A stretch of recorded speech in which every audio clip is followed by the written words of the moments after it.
Assalomu alaykum, hurmatli kuzatuvchilar. Bugun sizlar bilan 3-sinf matematikasining 3-qismi bitta darsligidan 75-mavzu yuz birliklari degan mavzu bilan tanishib o'tamiz. Unda kvadrat metr, kvadrat detsimetr, kvadrat santimetr yuzalar haqida gaplashar ekanmiz va yondosh mavzu yo'l texnologiyalari haqida gaplashar ekanmiz. Yo'l texnologiyalari nima? Yo'l texnologiyalari bu yo'llarni qurish, ta'mirlash va mustahkamlash usullari haqidagi fan va bilimlar majmuasi hisoblanadi. Yo'llarda mashinalar, avtobuslar, velosiped va piyodalar uchun qulay bo'lishi kerak. Yo'llar. Endi yo'l nima uchun kerak? Yo'l asosan harakatlanish uchun kerak, manzilga yetib borish uchun kerak. Mashina nimalarda harakatlanadi? Mashinalar yurish uchun yo'l kerak. Odamlar xavfsiz yurishi uchun yo'laklar quriladi, biz bilamiz. Yuk tashish uchun yo'llar bor. Keyin yo'l qurilishi nimadan? Yo'l qurilishida nimalardan foydalanamiz? Yo'l qurilishida tosh va shag'al, qum, asfalt, betonlardan foydalanib yo'llarni quramiz biz. Yo'llarni turiga keladigan bo'lsak, asfalt yo'l, asfalt bilan yotqizilgan yo'l. Keyin beton yo'llar bor. Shular orqali yo'llar quriladi. Endi yo'llarda biz yurishimiz uchun, xavfsiz yurishimiz uchun asosan belgilar bor. Ahamiyat berishimiz kerak.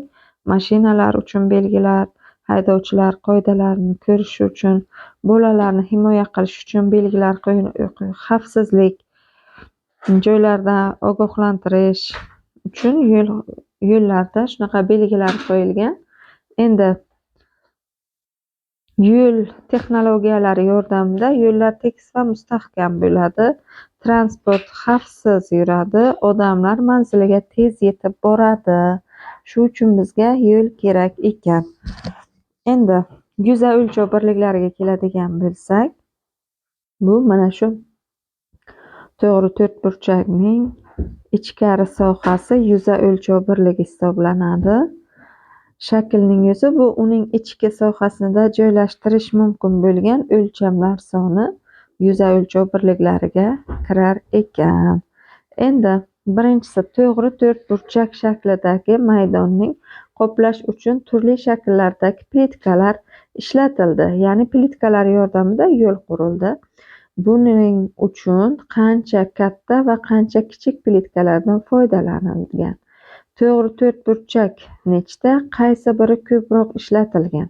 Kvadrat shaklidamikan yoki to'g'ri to'rtburchak? Oldin kvadratlarni sanaymiz.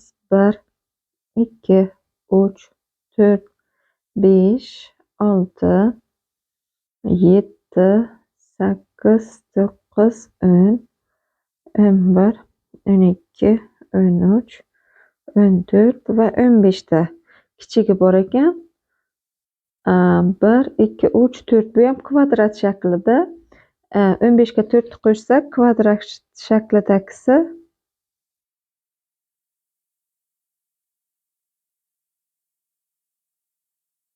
kvadrat to'liq yozaylik.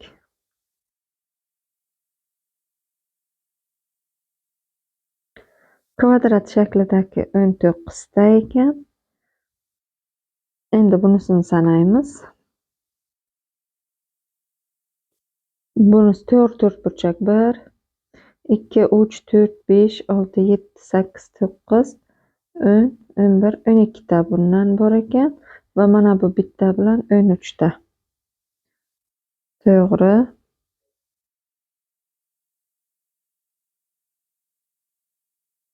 to'rtburchak.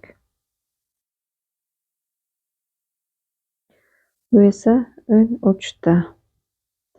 Endi kvadrat nima, to'g'ri to'rtburchak nima? Buni aytishim shart emas deb o'yladim, chunki kvadrat bu hamma tomoni teng bo'lgan to'g'ri to'rtburchak kvadrat. To'g'ri to'rtburchak esa tomonlari to'g'ri bo'lgan, to'g'ri burchaklardan tuzilgan shakl to'g'ri to'rtburchak deyiladi. Bunda tomonlari bo'yi va eni har xil bo'ladi. Kvadratda bo'yi va eni bir xildan tashkil topgan bo'ladi. Buni biz hammamiz yaxshi bilamiz. 2.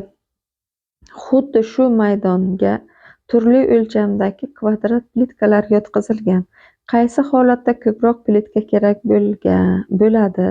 Agar eng kichik plitka tomoni 1 detsimetr bo'lsa,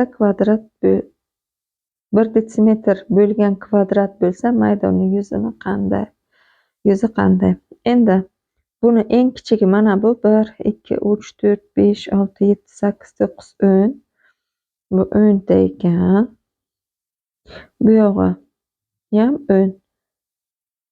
10 detsimetr va 10 detsimetr ekan bu yog'i ham.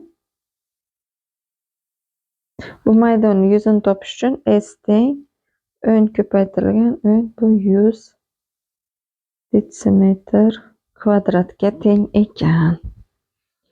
Mana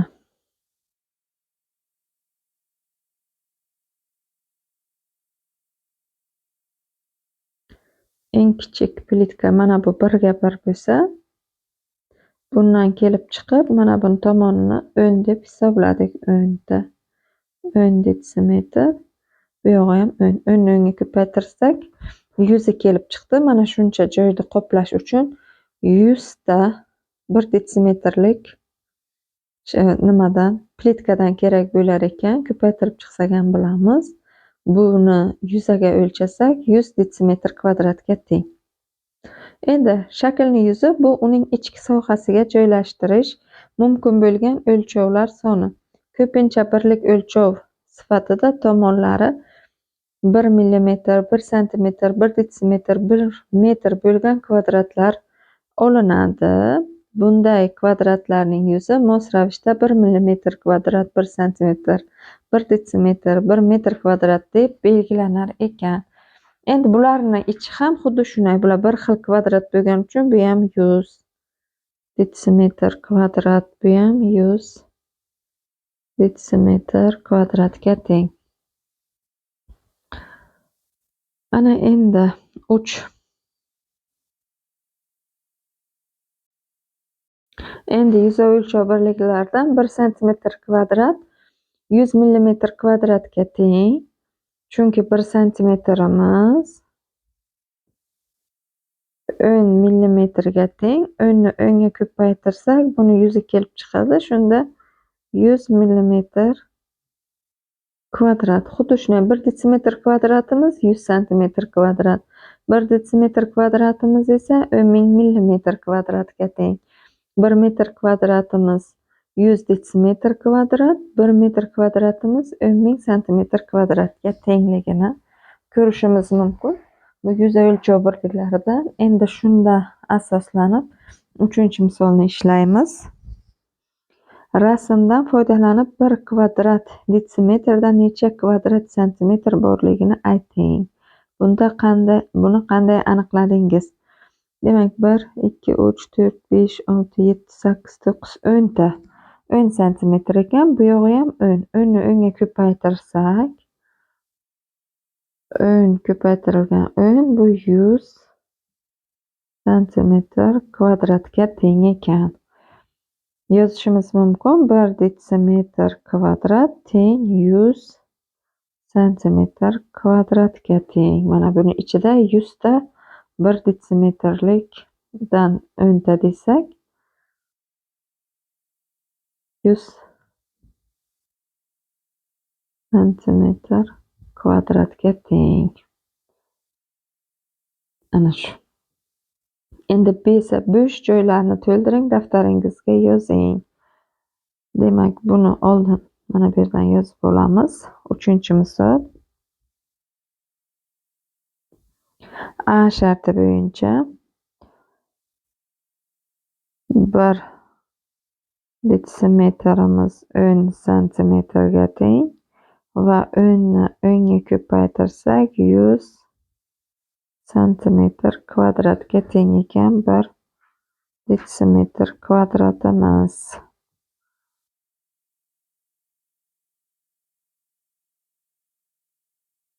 Mana.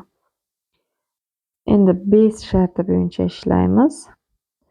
1 santimetr kvadratni millimetrga o'tkazishimiz kerak. 1 detsimetr kvadrat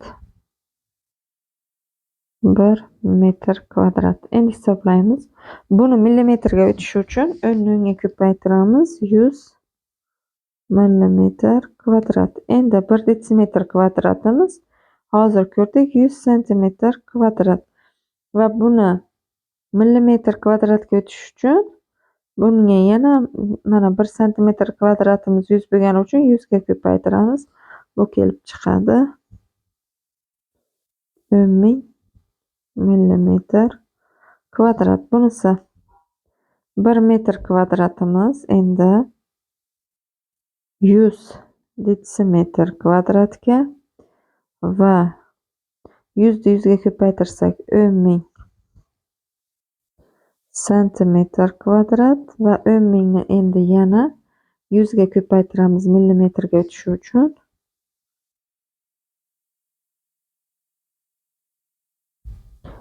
Millimetr kvadratga teng. 1 million millimetr kvadratga teng ekan. Endi taqqoslang. 5 detsimetr kvadratmi yo 30 santimetr kvadrat kattami? 5 detsimetr kvadrat, chunki bu 500 santimetr kvadratga teng bo'ladi, bu katta bo'ladi. Bu 7000 millimetrmi yo 6 detsimetrmi? Biz ko'rib o'tdik. Mana bu yerda ham bor.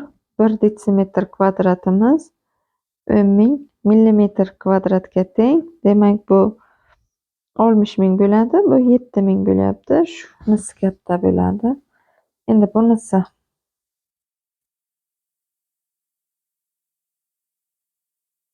75 detsimetr kvadratimiz bo'ladi biz uchun. 75 detsimetr. Buni endi detsimetrga o'tkazsak 7 metr kvadratimiz 700. Bu 700'i 5 detsimetr kvadrat katta bo'lgani uchun bu katta bo'ladi. Ana endi bunisi 21 santimetr kvadratimiz 21 ni 100 ga ko'paytiramiz, chunki 1 santimetr kvadratimiz 100 ga tenglik bo'lgani uchun bu bizga kelib chiqadi 21 ni 100 ga ko'paytirsak 2100. Bu ikkalasi teng bo'lar ekan. Keyingisi bu 400 bo'ladi. Santimetr kvadrat, bu katta bo'ladi. Bu 2 detsimetr kvadrat katta hisoblanadi. Ana endi 5. Hisoblang, qulaylik uchun eng kichik o'lchov birliklariga keltiring debdi. Oldin ko'chirib olamiz. Endi 5-misolni hisoblaymiz. Bu uchun birinchi ish bu.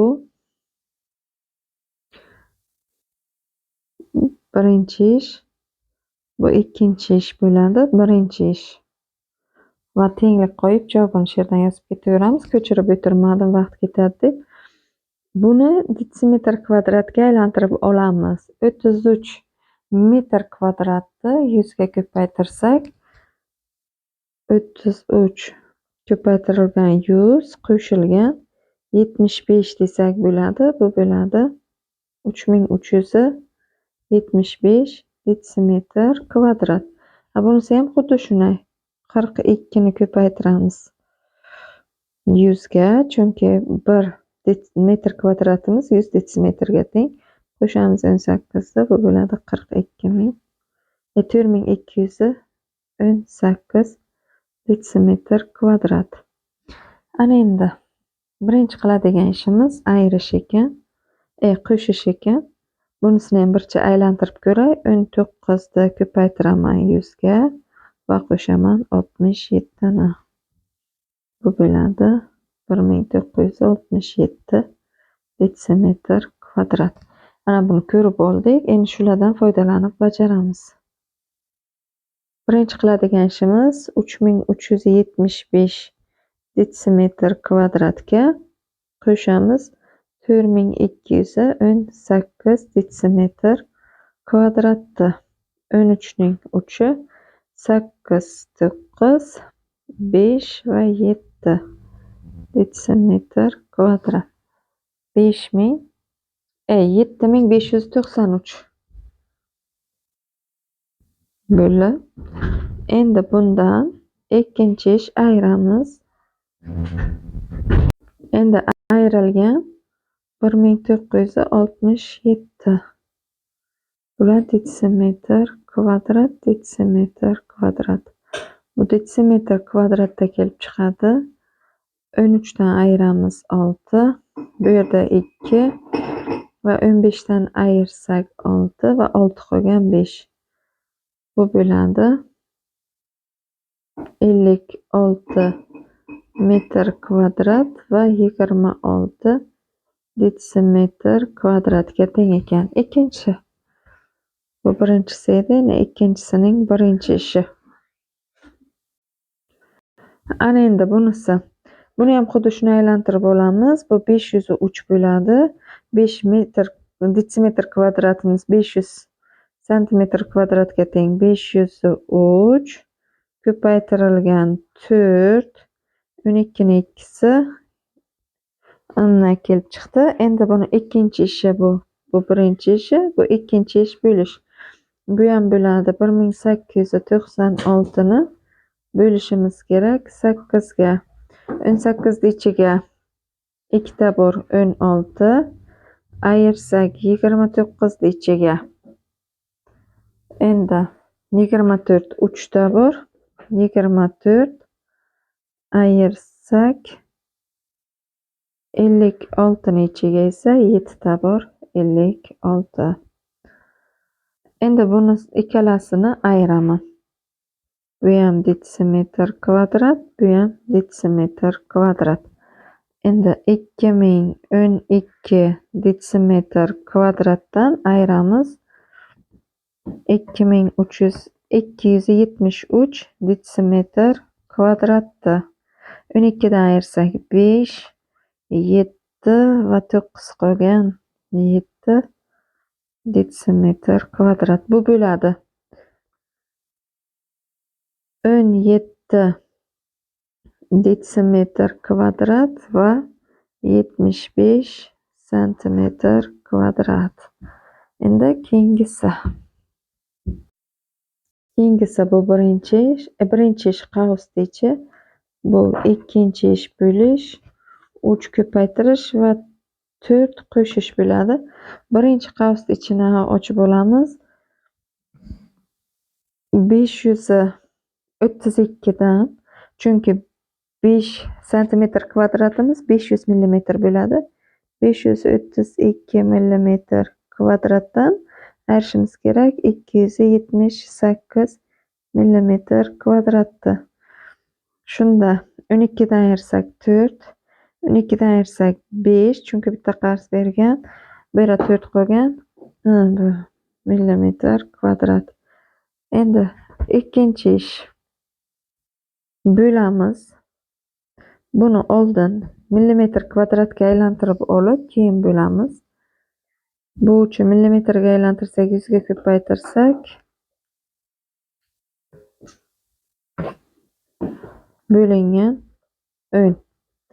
Bu kelib chiqadi 42 ning ichiga 4 ta 40, 26 ning ichiga 2 ta 20 va 60 ning ichiga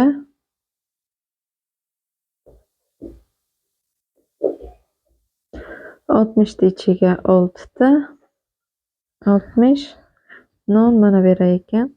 Bu bo'ladi 4260 millimetr kvadrat.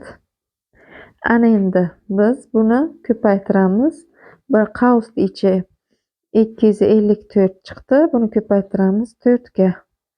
16 ning 6si 20, 21, 8, 10 millimetr kvadrat. Endi bundan ayiramiz, qo'shamiz ikkalasini. 1016 millimetr kvadratga qo'shishimiz kerak 4260 millimetr kvadratni. Shunda millimetr kvadrat 6, 7, 2 va 5. Buni aytishimiz mumkin biz 52 santimetr kvadrat va 76 millimetr kvadrat. Mana bu 5-chi misolimiz bo'ldi. Endi 6-chi masala. Avtobus bekati pavilyonining to'g'ri to'rtburchak shaklidagi maydonni kafel bilan qoplash kerak. Mana bunday to'rtburchak shakli ekan. Maydonning bo'yi 8 metr, eni esa bo'yidan 4 metr 6 detsimetr qisqa. Demak, buni biz oldin enini topa olishimiz kerak ekan. Bu uchun biz 8 metrni 80 detsimetr deymiz va aylantiramiz. 46 detsimetrni ayirsak 34 detsimetrga teng ekan. Ana endi A sharti bilan ushbu maydonning yuzini toping. Biz topdik bo'yini ham, enini ham. Demak, 80 ni ko'paytiramiz 34 ga. 34 ko'paytirilgan 80 desak bo'ladi. 32 ni ikkisi 24, 27. Bu detsimetr kvadrat. Ana endi A sharti bo'yicha javobga yozamiz. 2720 detsimetr kvadrat ekan. Yo'lning umumiy uzunligi mana bu yerga yozamiz. 2720 detsimetr kvadrat ekan. Endi bu maydonga shunday plitkalardan nechta kerak bo'ladi? Mana bu 20 ga 20 ekan, santimetr ekan. Bu uchun biz oldin santimetrga o'ta olamiz. Birinchi qiladigan ishimiz B sharti bo'yicha 2720 ni ko'paytirib 100 ga bunga teng bo'ladi.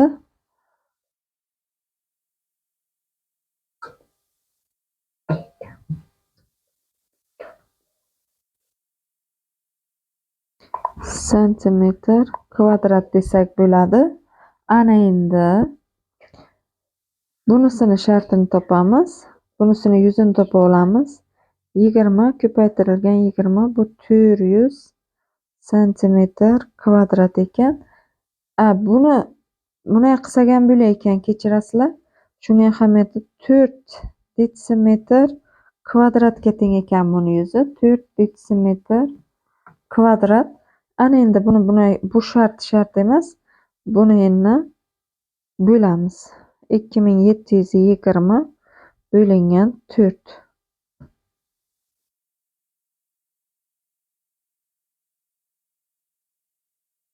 27 ni ichiga 6 ta bor.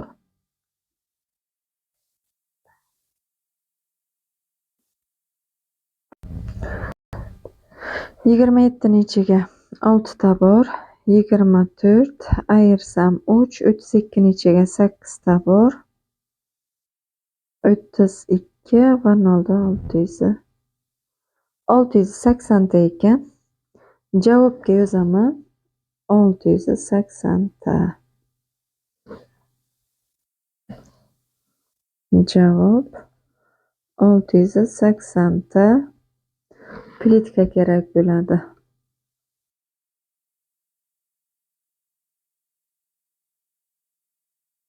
Kerak.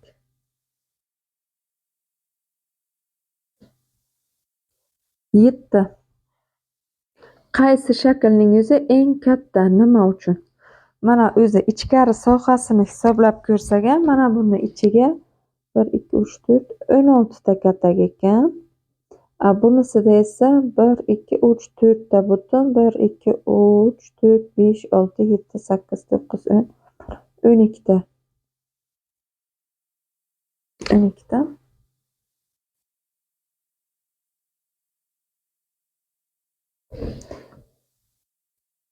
Buni 12 ta. Yo'q.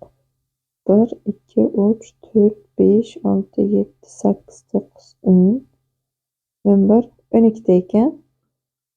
12'ni 2'ye bölsak 6. Endi bu bitta bilan 4'ta bilan 10. Buni ichi 10 bo'lyapti. 3 burchakdagi bitta ikkita uchta 4'ta butun 1 2 3 4 5 6 7 8. 8ta yarimtalik va 4'ta bilan 4 ga 4 8. Bunisi 8 1 2 3 4 5 6 7 8.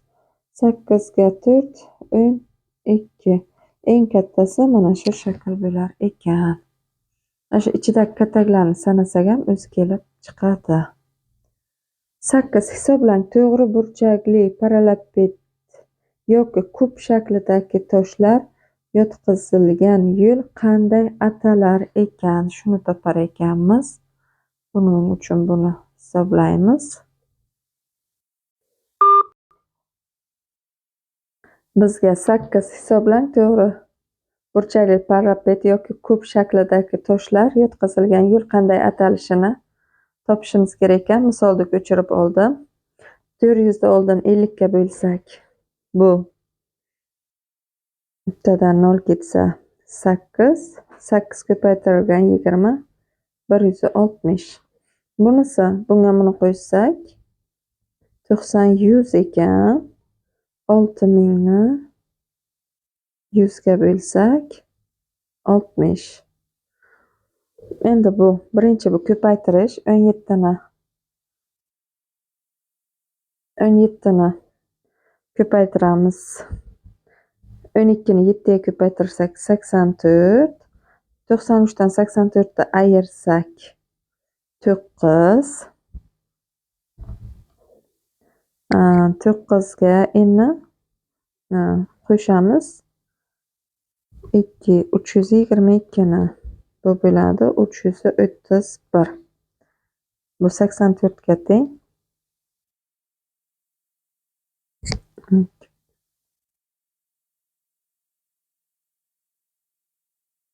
Keyingisi buni oldin 2 ga ko'paytirib, keyin orqasiga 0 qo'yamiz. 20 ga ko'paytirsak 840 ayrilgan 17 ni ko'paytiramiz 6 ga. 42 ni 2si va 6 102 ni ayirsak bu kelib chiqadi bizga 738. Keyingi misol buni bo'lsak 60. 60 dan 17 ni ayirsak 43. 43 ko'paytirilgan 5. 15 ni 5i 20 21 bu bo'ladi bizga 215. Buni bunga bo'lsak 8, bu 1000 bo'ladi. Buni 8 ga bo'lamiz, 1000 bo'ladi. Bu bo'lish edi. Keyingisi buni 2 ga ko'paytirib, bunga qo'shishimiz kerak. Uni 1 ga ko'paytirsak 175 desa, 602 ni 2 ga ko'paytirsak 1204 qo'shilgan 175 desak, buni javobi bizga bo'ladi 1379. Endi bu oldin buni ko'paytiramiz. Buni ko'paytirsak 888 chiqdi. 888 qo'shilgan 19 907 chiqadi. Bu javobi 907 ga teng. Bu qavsish. Endi 1000 dan ayiramiz 907 ni. Bunda shunda kelib chiqadi 93. Endi javoblarni qo'yib chiqamiz. Birinchi 60 chiqqan javob biz uchun B harfi. Bu 60 ga teng. Bu 160. Bunisi bo'ldi 331. Bunisini javobi chiqdi bizga. Keyingisi 738. Buni javobi chiqdi 215 va bu 1000. Bunisini javobi chiqdi 1379 va buni javobi chiqdi. Ayirgandik 93. Shularni joyiga qo'yib chiqamiz. Demak, birinchi 60 ekan.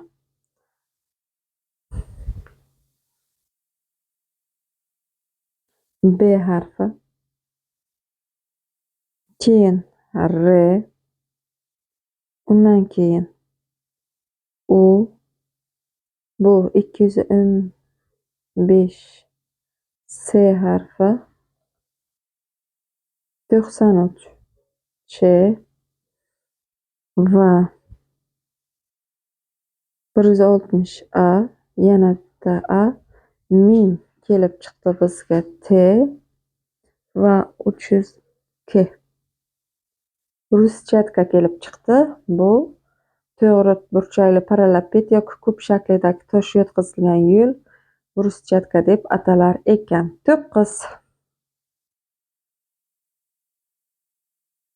Bolalar o'yin maydonchalari turli rangdagi 3 ta to'rtburchakdan iborat shakl ko'rinishida tuzilgan.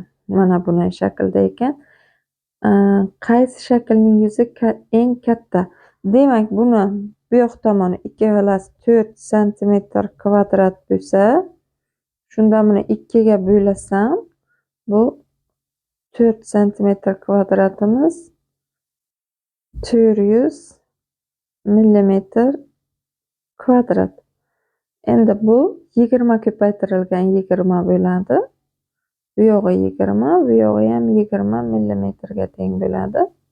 Buni 2 santimetr desak ham bo'ladi. Va 2 santimetr. Ana bu bittasini o'zi endi bu teng bo'lgani uchun 1 santimetr, 1 santimetr, bu yog'i 2, bu yog'i ham 2 ekan. Endi bularni hammasi bir xil shakl. Bu ham 4, bu ham 4, bu ham 4, bu ham 4. Sababi mana buni o'zi 1 ga teng. Ana bunday qilib 1 kvadratdan ajratsak 2, 3, 4. Bu ham ana bunday qilsak mana bitta, ikkita, 3 ta butun va ikkita yarimtalikda bitta qilsak 4 ta kelib chiqadi. Bunisi ham xuddi shunday mana. Mana bu ikkita yarimtalik bitta butunni beradi. Bu ham xuddi shunday. Bunisi ham xuddi shunday. 1 2 1 2 3 4. Hammasining yuzi bir xil ekan. Har bir shaklning yuzini toping.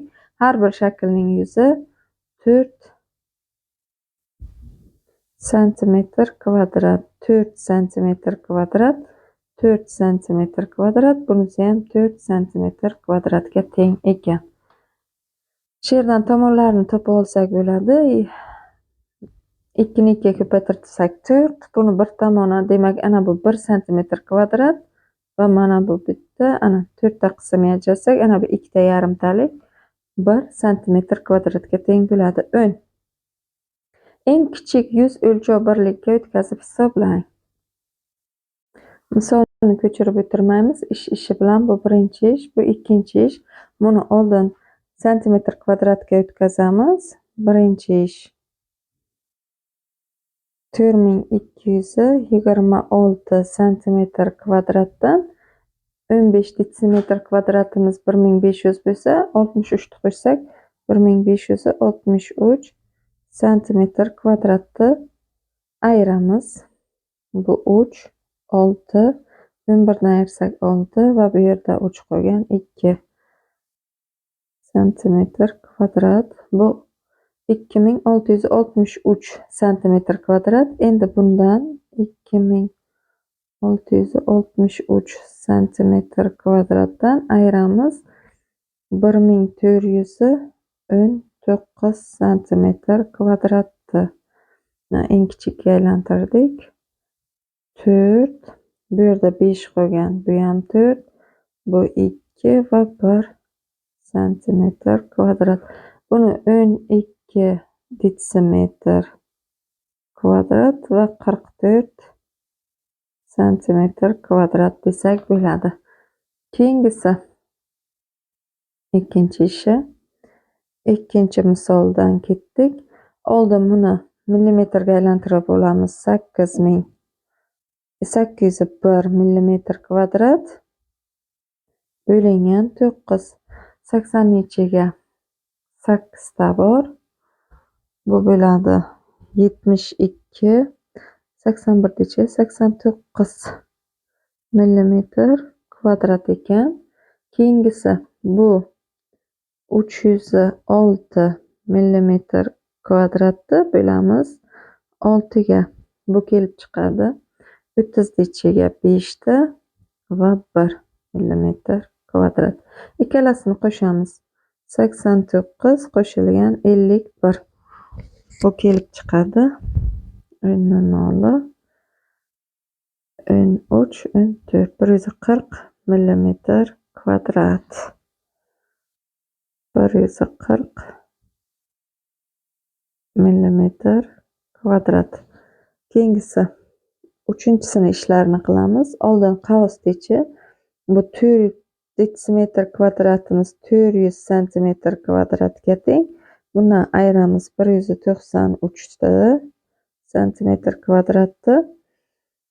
40 bitta qarz beradi bu 7. 39 qo'ygan 0 va 207 santimetr kvadrat. Buni 207 santimetr kvadratni ko'paytiramiz 300 ga.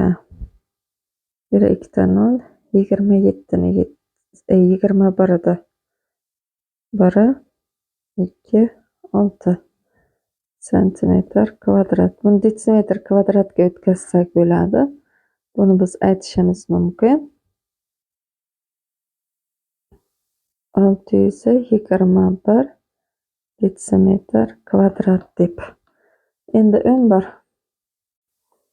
11. Masala. Ikkita yo'lakka plitka yotqizish kerak. Bitta yo'lakning uzunligi 17 metr 40 santimetr, kengligi esa 1 metr 48 santimetrga teng ekan. Ikkinchi yo'lakning uzunligi 15 metr 80 santimetr, kengligi 1 metr 12 santimetr. Qaysi yo'lakning yuzi katta va qancha katta? Demak, buni chizib olsak bo'ladi. Taxminiy ko'rinishda. Mana birinchi yo'lak desak,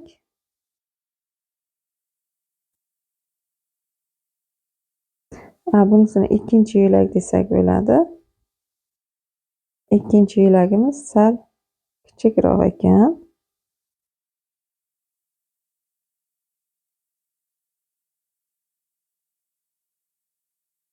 Mana yo'lak chizib olik.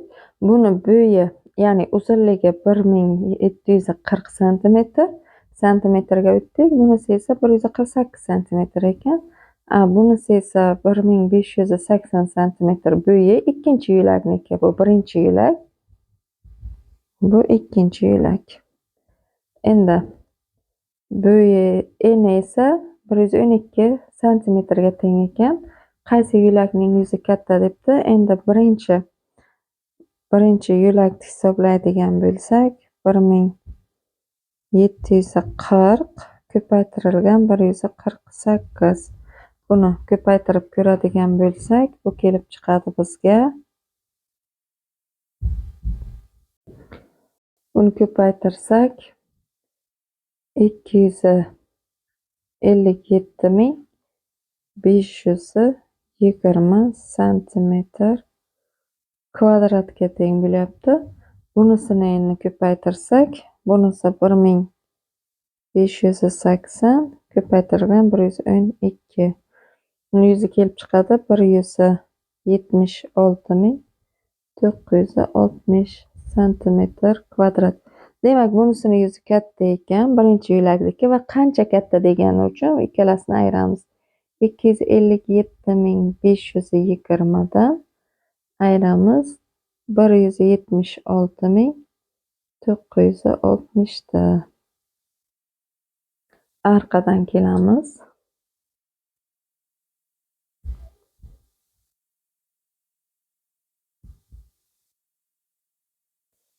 Bu 0, bu 6, 12 dan ayirsak 6, bu 5. Endi bu 0 bo'ladi. 5 dan ayiramiz. 18/8.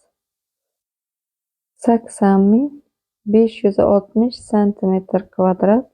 Bu birinchi yo'lak katta ekan. Shu bilan bugungi mavzumiz o'z nihoyasiga yetdi. Bizni kuzatishda davom eting. Xayr, sog' bo'ling.